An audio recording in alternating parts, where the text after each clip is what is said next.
Welcome back, Chelsea fans, to another episode of the London is Blue podcast. I, of course, am your host, Nick, joined by our good friend Matt Law for a Matt Law special. We are recording this Tuesday ahead of Wednesday, so if news has changed since we recorded this, just please note that's how the thing works. So, Matt, we're going to dive right in here, do a little housekeeping later. We're recording this Tuesday morning right after Chelsea snapped their 5-match winless streak against Wolves. This obviously huge result for Chelsea, huge result for the kind of trajectory that they're hoping to achieve this year. First thing we got to talk about is the triumphant return of Trev Chalobah to the team. This is, for me, I think, one of my favorite players, a player that I could not understand the treatment of any of the last 3 summers, really, given his performance.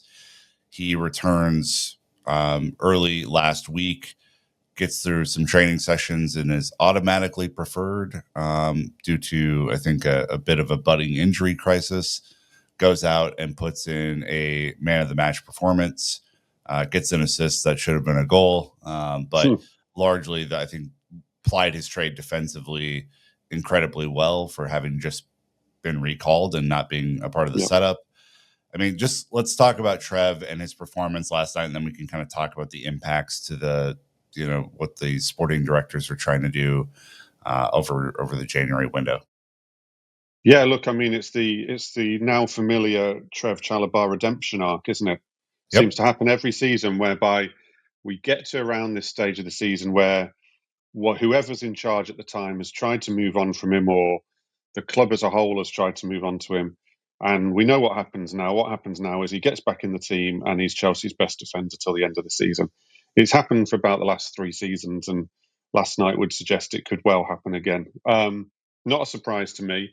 I think that the key here is that, look, I think when it first got muted to him that Chelsea might bring him back, we spoke about it on our last show that it was an option they were looking at.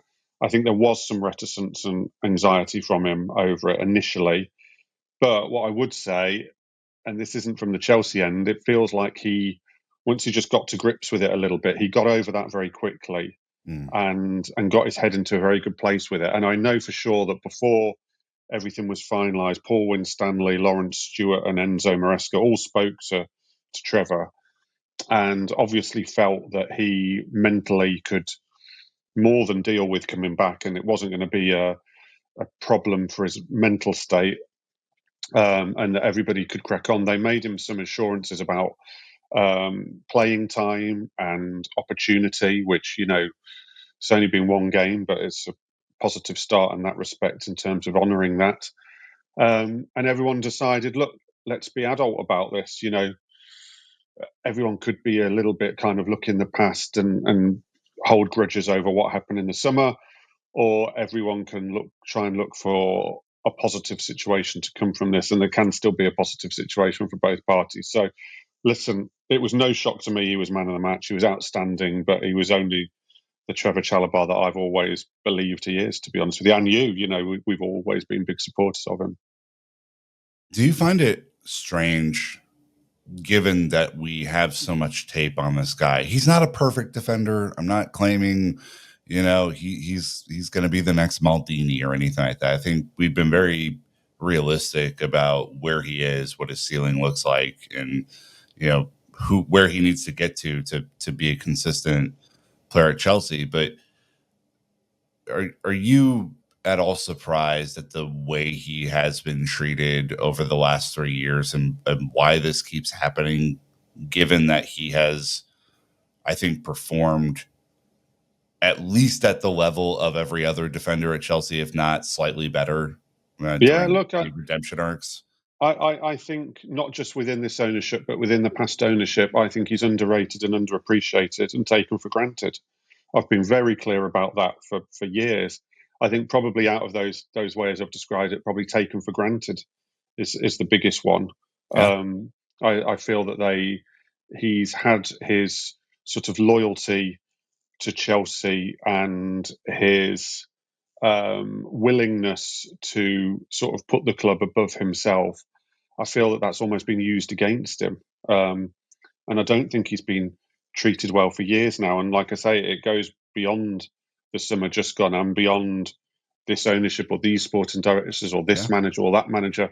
I'm not pinning it on any one person. I just think that for a long time now, he's not been treated or respected particularly well, given how important he's always ended up. I do think managers seem to go through a funny time with Trev as well. Managers themselves seem to want to do, even Tuchel, seem to want to do everything he can at one stage to almost prove that Trevor wasn't quite what he needed. And yet they all seem to have to sort of end up putting their hands up in the end and accepting that while you, like you say, he's not perfect, he's very, very effective.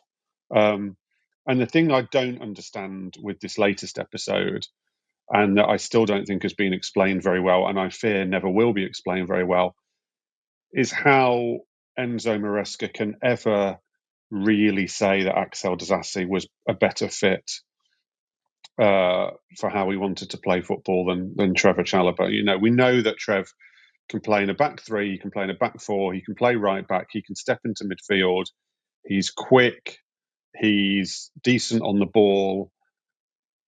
He just fits what Maresca wants to do far better than Disasi. So none of the explanations from Maresca on it all has made any sense whatsoever to me.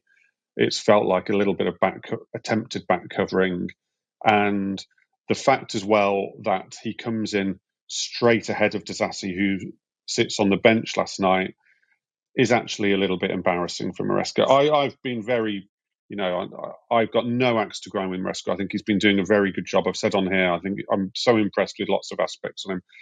But he got this one wrong, and I'd rather he just say he got it wrong. So, I mean, he does come out with these quotes that's essentially like, the reason why he left at the beginning of the season was financial fair play, these kinds of things. It was not only a technical decision, also saying we know that he was going to help us. We trust him, and the reason he is back is this: he's been here longer than me. He knows the Stamford Bridge, sort of house. I think he called it, right. I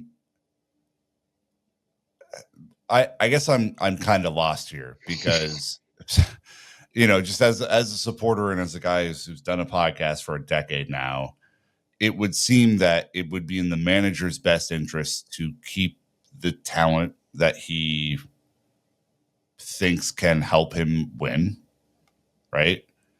And Absolutely. it would also, like, I understand there's the financial aspect of this. Chelsea were doing a bunch of business over the summer that was very geared towards getting rid of Cobham related talents because of financial fair play and PSR. I mean, it's a very odd situation for, I guess, Maresca and or any manager to be in, because I mean, you're right. You look at the way he played last night. There's not been one Axel Disasi performance in over a year that I would even put at the same level. I think Tosin had a good performance last night because Trev was there, and it's been slightly trending up, but we don't really know what Tosin is yet. Trev comes back in out of the cold, man of the match. Maybe it's one of one. Maybe I'm overstating the obvious here, but it just seems very, very strange to me. It is really strange. It is really strange. And look, we might not like it, but I would understand it if Chelsea had received a bid in the summer of, say, 30 million for Trevor. And let's take the PSR issue out of it, because we can all make our minds up of whether it would be for PSR or whether it wouldn't be for PSR. But that's conjecture because we don't actually know. Take that element out. But if Chelsea had got a bid of £30 million, which is probably what I believe around Trevor's valuation is, probably a bit more, to be honest, to me, but in the market, probably about that, and they accepted it, you might not love it, but okay. But when there wasn't a buyer for him, and to loan him out and keep other defenders who didn't fit, I never understood it.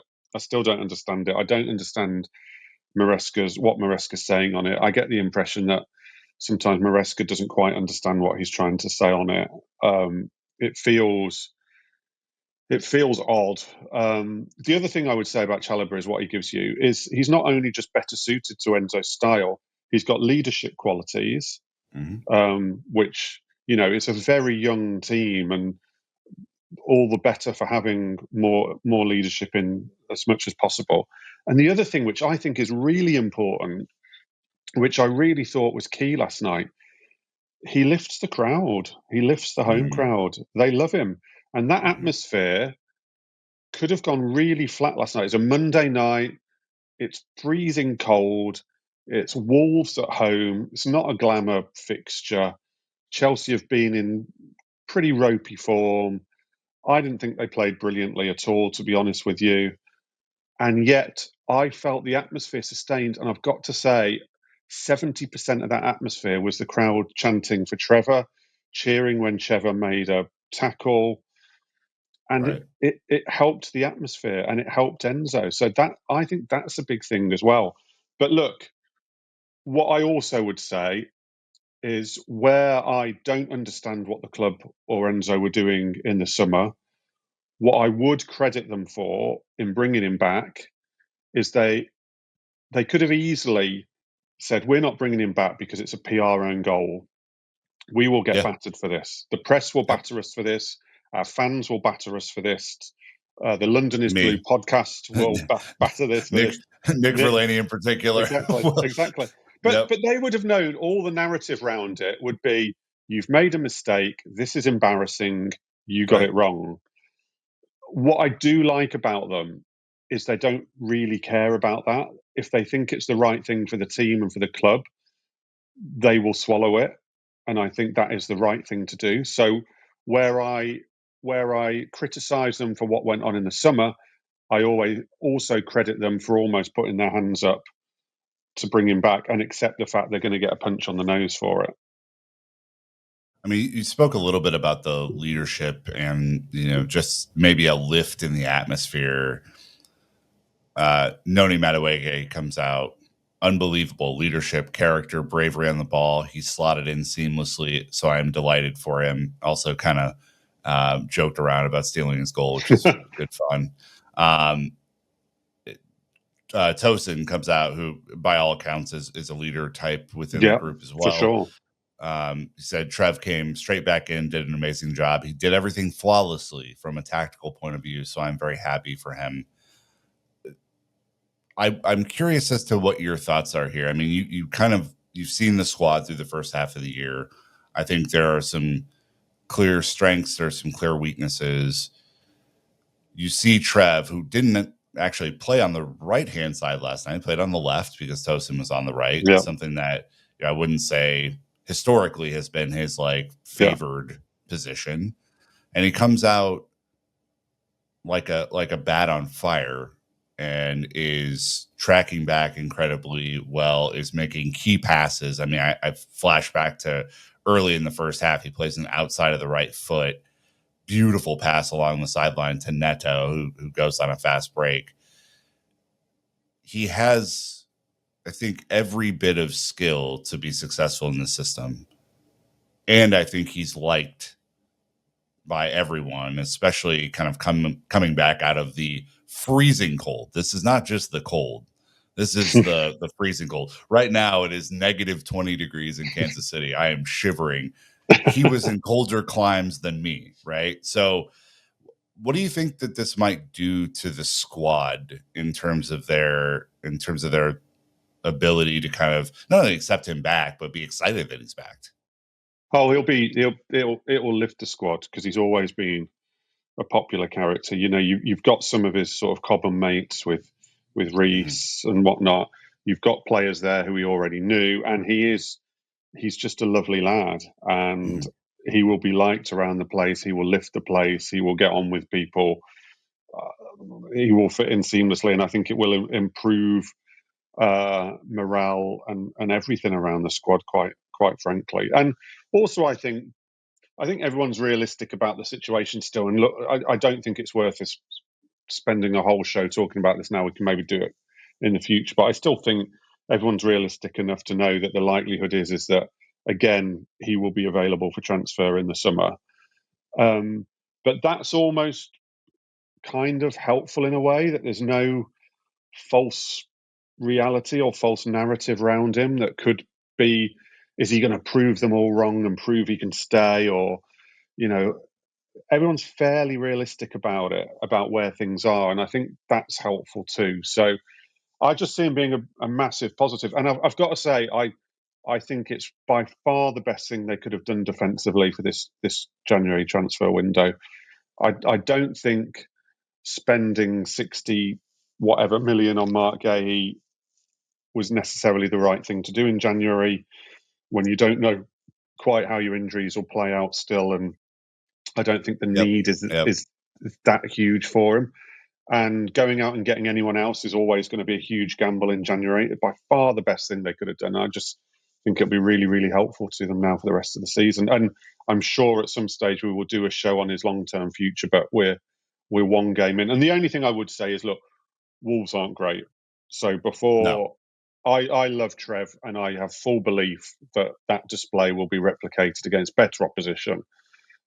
But it was also quite a nice fixture to come back into because Wolves are pretty poor.